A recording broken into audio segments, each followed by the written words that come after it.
And you're gonna top with some Caribbean Dark Rum as a floater. So we're gonna make some drinks here today. Be sure to like, comment, and subscribe, and hit the notification bell so you can get alerts on updated videos. All right, here we go. Okay, so today we're gonna be making a Mai Tai. This is going to be a Hawaiian Mai Tai as opposed to a traditional. I'll do a different video for that as well, but today the Hawaiian Mai Tai has a different variation with some fruit juices, pineapple and orange, as opposed to an amaretto. So we're gonna build in our glass. You got a pint glass, we're gonna fill it up with ice. You got some white rum, 1, 2, 3, 4, 5, 6.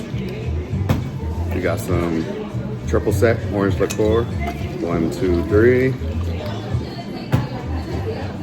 Pineapple juice, orange juice, and I always do a little bit more ice just so it's full.